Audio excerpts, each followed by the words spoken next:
Λοιπόν, καλησπέρα σας. Καλώς ήρθατε. Ονομάζομαι Δέσποινα Αγγελάκη, είμαι brand ambassador του Jameson.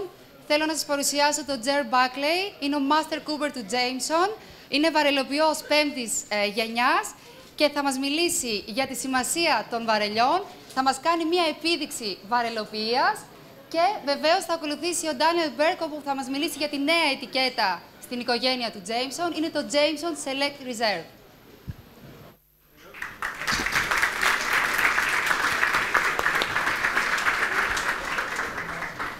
Hello, everybody. How's everyone today? My name is Daniel Burke. I'm the maturation warehouse manager in Middleton Distillery in Cork. And just here today, quite happy to be in Greece. We're launching Jameson Select Reserve. And what I'll do is I'll briefly go over the product history, the different production process that we do for Select Reserve, and how that is both same and different from original Jameson. And then I'll hand you over to Master Cooper, Jer Buckley, who'll bring you through our world-class wood management program and other aspects of the maturation process. So Select Reserve essentially is, we like to say, it is the same in the same family as Jameson, but the same DNA. It keeps the smooth taste of Jameson, but it is slightly different. There are two main differences in the production process that make it different. The first being the grain distilling. Here, I don't know if how familiar you are with the grain distilling.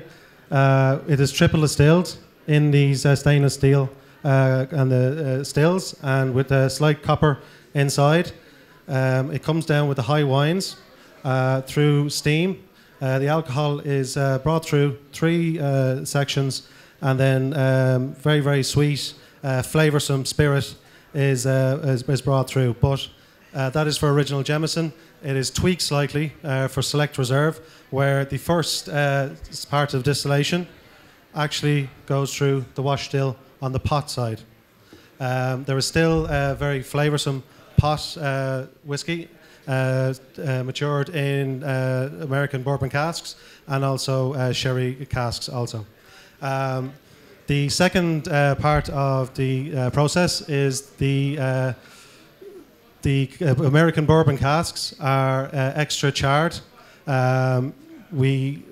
Jer has been to America and has instructed our cooperages in America to put a deeper level of char into the wood. We're looking for a more vanilla, sweeter extract from the wood. So they're the main 2 differences, and I'll just hand you over now to our Master Cooper, Jer Buckley, who'll bring you through the process a bit more. Thank you. I don't need a mic. Thank you very much. It's good to be here in Greece. For those of you, I'm, as Dan said, a Master Cooper. So what my job is to make or repair timber barrels. The word Cooper comes from a Greek word that means vat maker. So if you could make a vat, you were a cooper. So it goes back in your history over 3,000 years. So a lot of what I'm going to do today would have been done by a Greek cooper 3,000 years ago. Very little has changed. The tools haven't changed a little bit, but the whole design of a barrel is exactly the same. Going back to the first casks being made were made by the Egyptians 4,500 years ago. And ever since, it's the same design. The cask I have on stage here is an American bourbon cask. We use 2 types of casks in our Jameson Select Reserve. We use a Spanish wine cask, Spanish sherry cask, which is about a 500-litre cask. And the bourbon cask is a 200-litre cask. The type of wood we use is only white oak. And it was really the Greeks and the Romans who discovered that white oak was the wood to use, because it didn't interfere too much with the wine. You don't use, for example, red oak. If you use red oak, it would seep into the timber and pour out the bottom, because red oak has got a lot of big veins. So it's no good to hold any type of liquid. You could make casks from cherry, from ash, from sycamore, but they can do funny things to whiskey or funny things to wine. And that's why white oak was discovered through trial and error to be the choice timber. It's also cut in a very specific way, which again dates back 2,000–3,000 years ago. It's what we call Quarter-Sawn.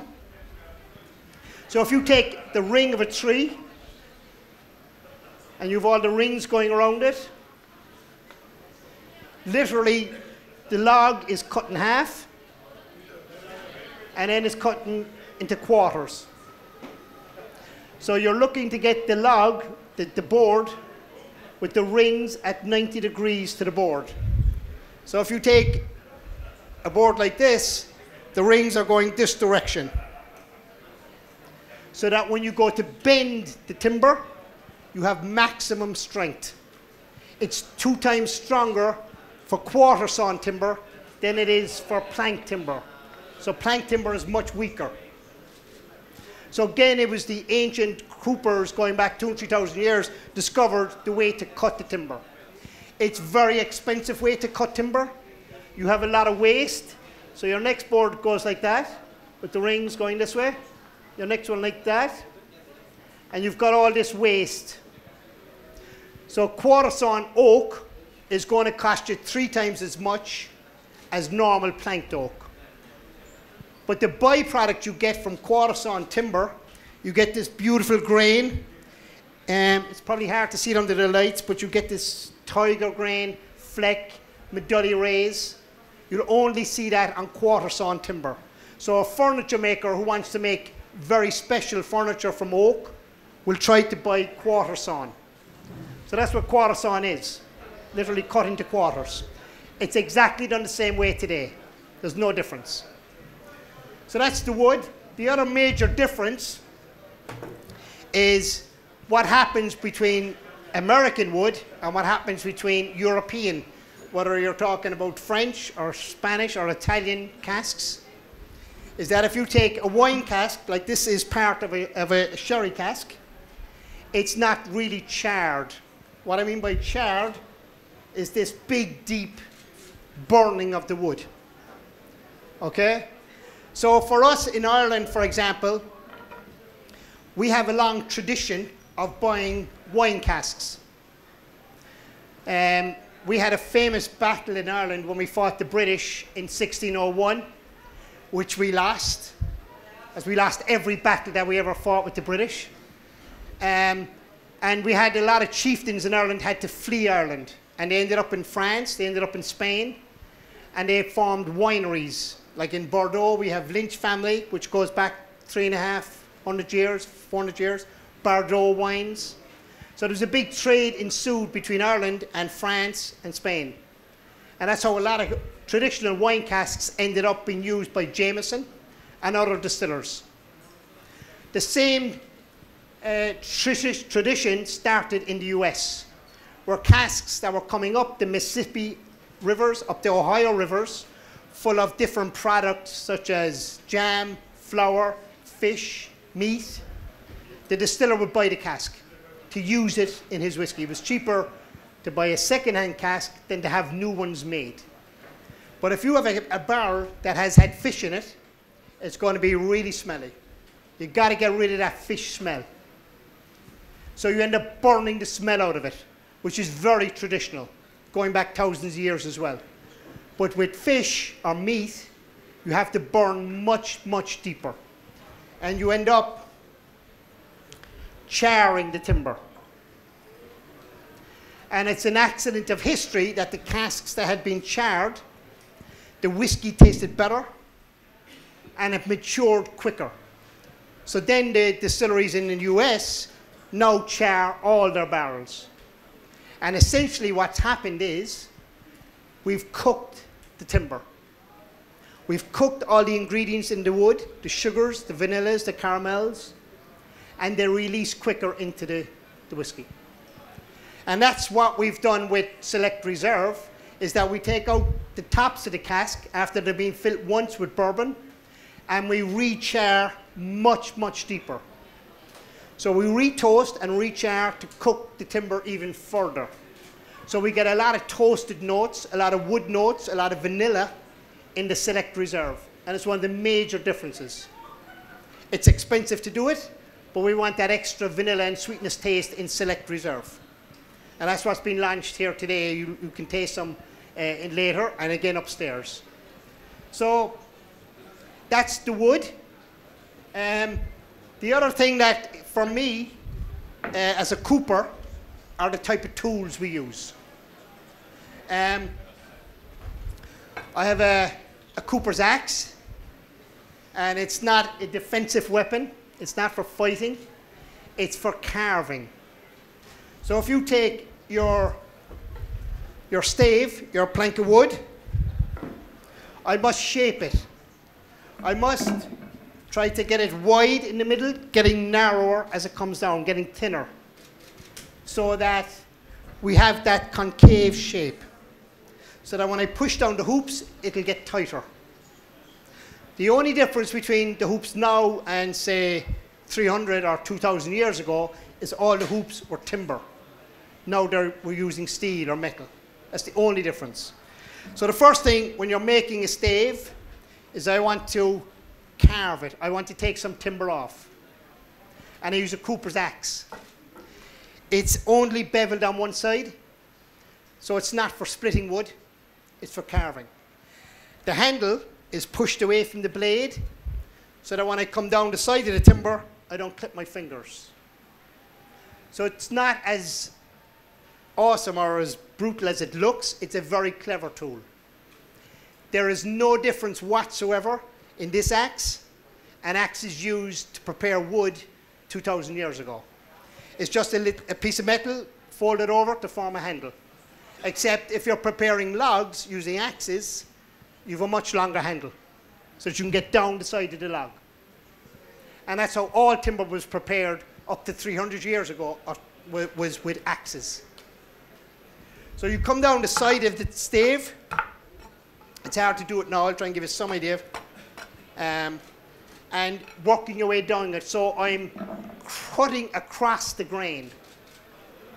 If I was to do it this way, it would flake off.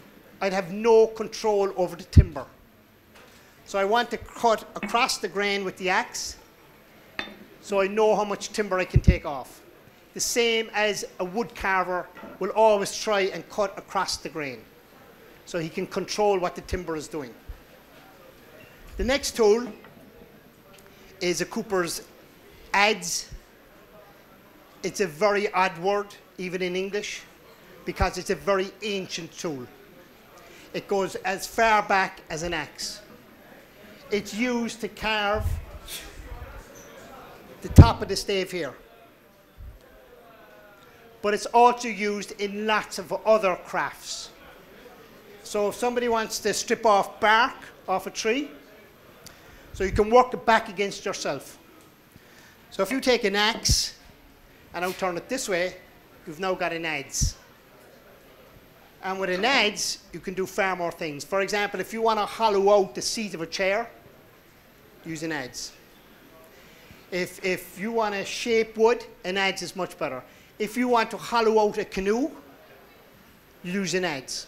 So North American Indians on the east coast of America had an adze, an axe, a hammer, in stone and in flint. So if they're hollowing out a canoe, what the North American Indians did is they burnt a channel down the middle of the log and then chipped off the charcoal. On the Pacific Rim, you had the same tools.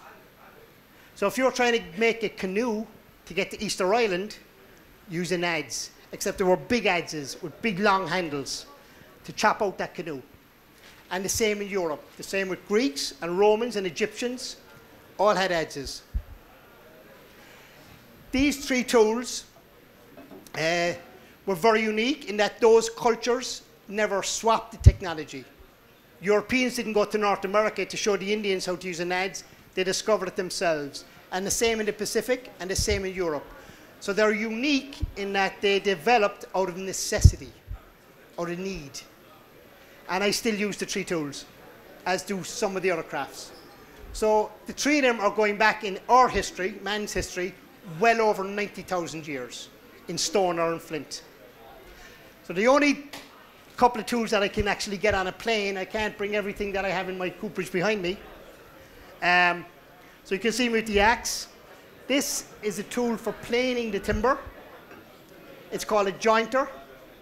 So in carpentry, where you hold the timber in a vise and you run the plane over it, in coopering it's the opposite way. I run the timber down the plane like that. It's the opposite to carpentry.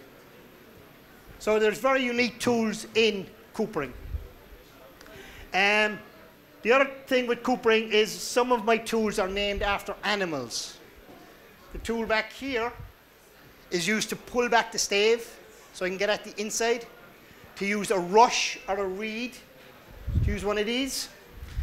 And going back to Egyptian times when they used a lot of rushes and reeds to make boats and everything, and papyrus and everything, that's used on the inside of the cask as a seal to stop it from leaking.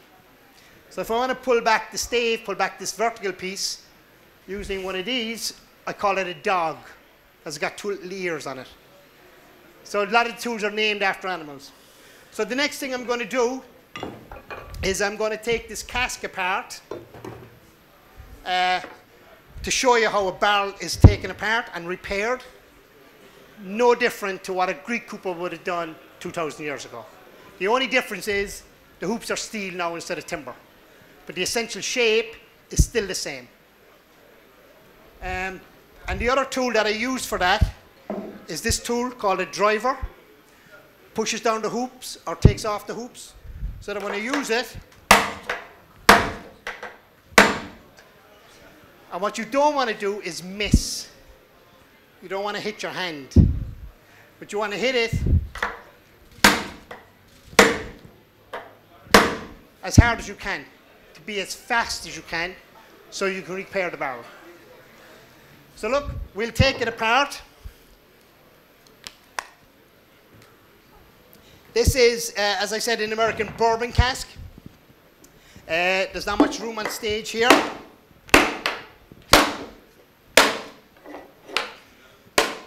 I don't want to leave it fall down on that top of anybody. And we loosen the other hoops. So every part of a cask or a barrel has a name. This section of the barrel is called the bulge. I'm not sure if that's correct, if they'll understand that. A bulge, like a bulge, like my someone bulge. So in America, they call that section a bilge, and a bilge is in the bottom of a ship, but a bulge is on the side of a barrel. So the Americans have got it wrong. So I'm taking off the bulge hoop.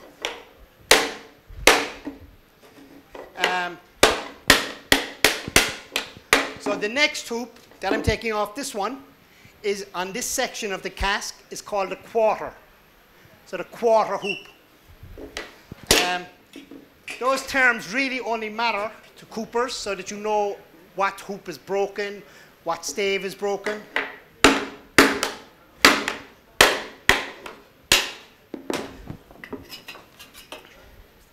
And the great thing about a barrel is every piece of it can be taken apart and remade or fixed.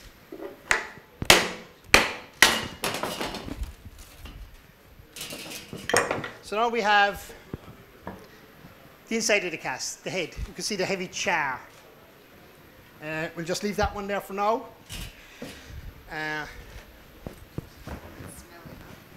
There's a strong smell of vanilla from it. Maybe later you can come up and maybe smell some of the charcoal. So I'll just loosen the rest of the cask.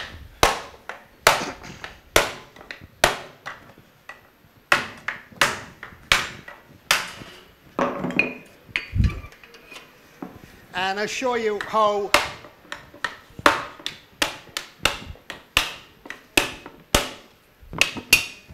the stave is taken out. Does anybody have any questions? You understand everything I'm trying to say? So when you loosen it, you can now take out a stave, so you see the cross.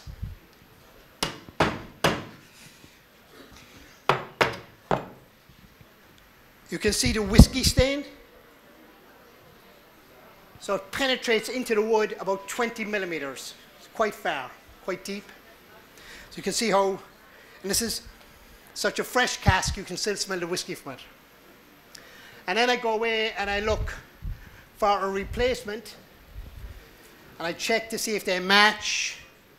Like sometimes the grooves are different, so I've got to match all that up. And when I have that done, I then can put back in the stave,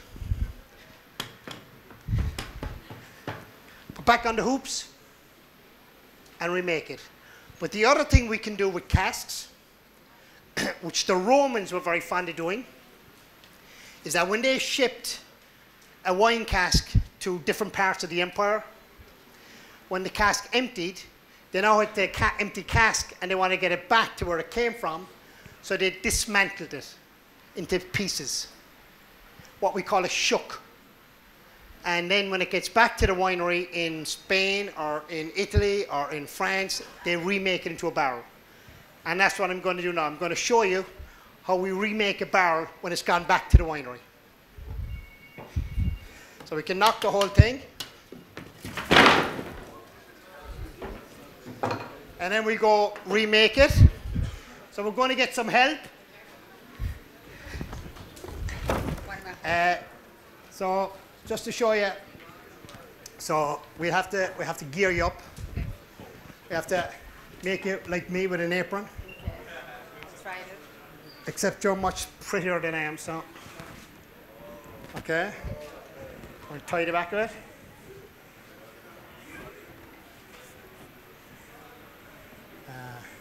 Right. So what I'm doing now, when I say I'm making a cask, I'm raising a cask. I'm bringing it to life almost. So we're going to raise the cask. So look, we'll get rid of that charcoal. And you can put your, if you can stand here, face the crowd, and put your hoop there. Cool. Okay. So I'm going to pick up the staves. I'm going to put them inside the hoop. So if you drop the hoop and keep it against your side. Okay. Okay, like that. And so when I first started working as a cooper, I would be reassembling American casks coming in from America. So I would do 5 casks a day, and then I would repair a large sherry cask and a hogshead, which is about 250-litre cask. And then I'd also repair American casks. So I'd have a full lot of work, very different casks to repair. And for me, I'm a 5th generation cooper. So in my family, coopering is going back over 200 years, at least. And I learned my coopering, my craft, directly from my father, which wasn't always a good thing. If you were out too late of a weekend and had to work with your dad on a Monday, you got a lot of extra work. So, but it was good fun. You're doing okay? Yeah, just don't ruin my nails. Oh, nails, forget nails. Don't worry. You're my man. Well, there was in history some women coopers. Because in history, everything that was made for over 2,000 years, a lot of instruments, butter churns, tubs, a lot of stuff was made for a house.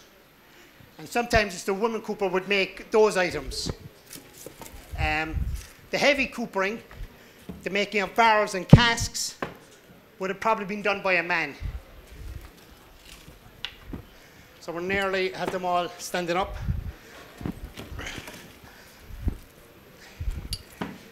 And last few staves. So the first thing we do, them there, is you want to bring in your leg a small bit, just to, Here? yeah, just toe there, and lean that against your leg. Okay. Okay, and the hoop, the barrel against the hoop. Okay. Okay, so we have a wide stave. So I'm going to go wide, narrow, because I'm trying to make a circle. Bring this one across. Now, you can leave Joe at a hand. Now lift the stave. So you want to go wide, wide one? This one? Yes. Up against it. Narrow one. This one? Yeah. And if I was to, you keep it pushed against your leg. Okay. That's it. Go ahead. This one? That'll do. Wide one now. Yeah. And if I was to use all narrow staves just on one side, you'd have an odd-shaped cask. If all my staves, these pieces, yeah, you need a wide one? Not too wide. You don't have to go too wide. That one will do fine. This one. Okay. And if I was to have all the staves exactly the same width, I'd have a circle every time.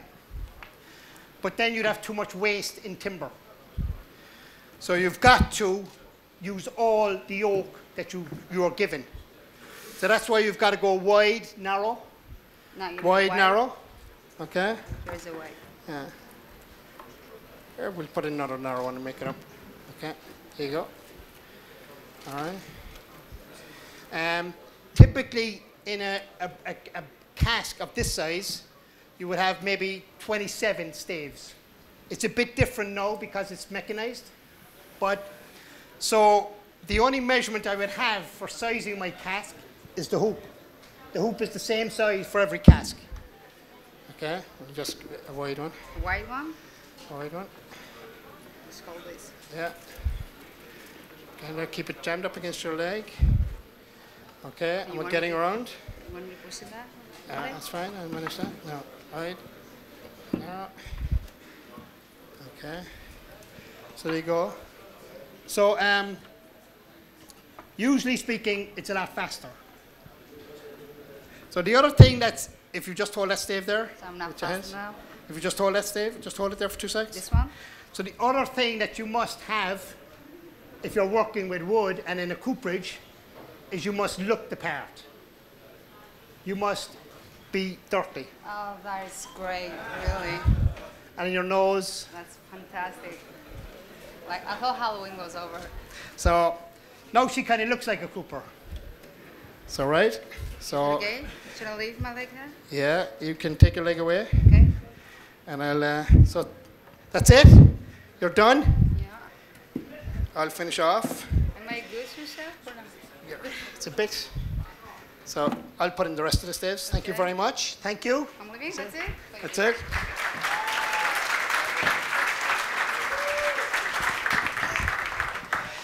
So at least it didn't fall down. We didn't have to remake it again, which is good. Working it in a distillery, there was never any shortage of alcohol. And if you were drinking a lot throughout the day and then making a cask and it went sideways, you call it a drunken cask. So any cask that was like that, you know the guy who made it was a bit drunk by the time he finished. So a couple of more staves.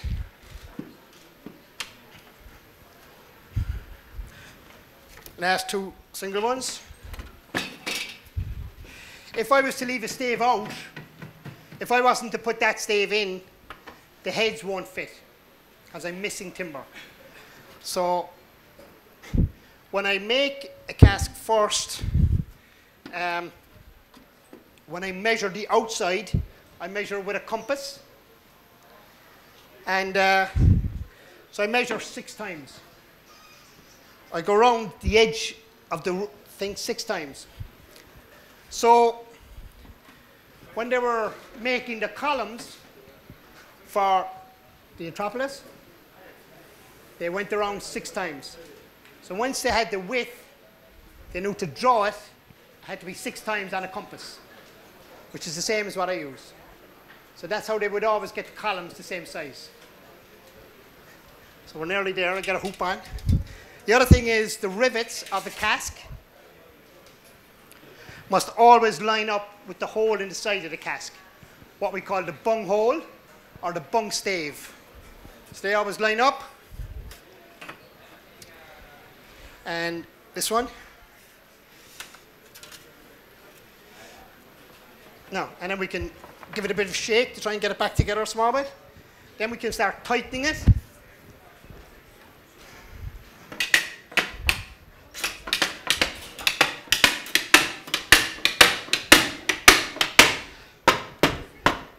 Push out the staves, get them all even. Tighten some more.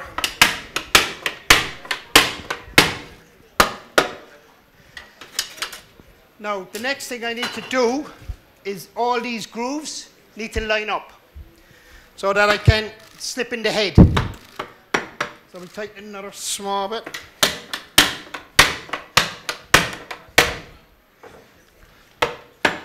Line up my grooves.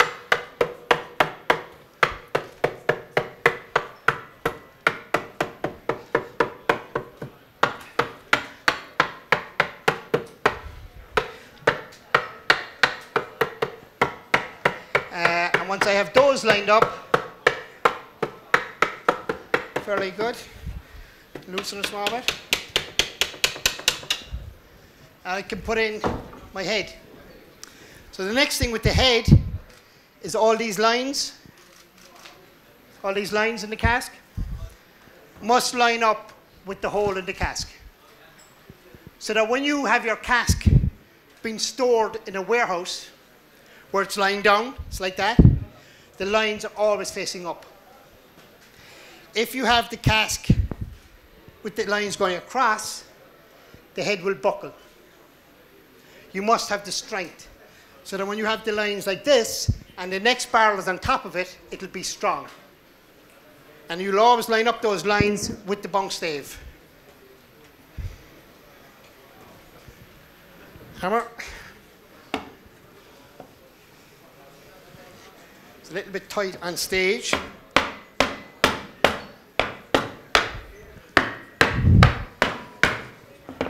And then we can tighten up some more.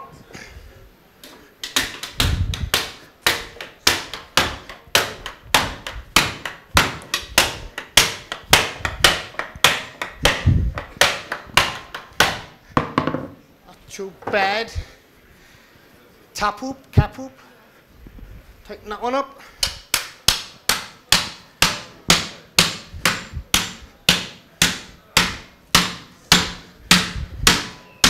So I don't want to bend the hoop over.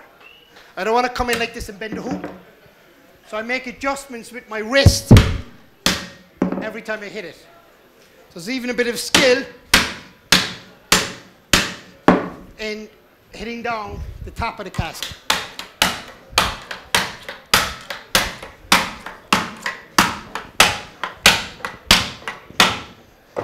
I'll do for now. I'll turn it back up, put on my bulge hoop again, the big hoop, line it up. That's it.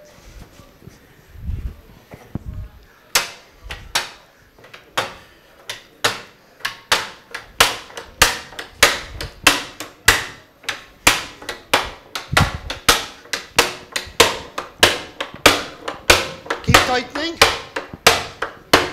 push out the staves, get them all even.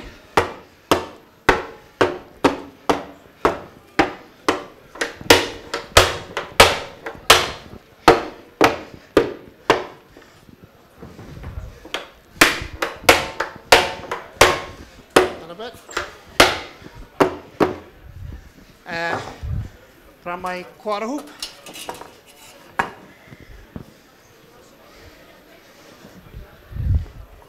My head, line up the lines.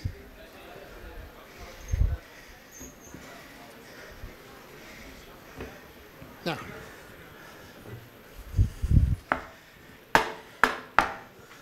tighten the next hoop.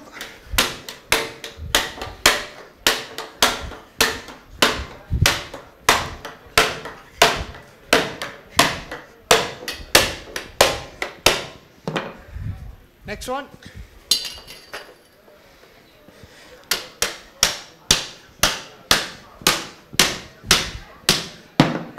Back to square one.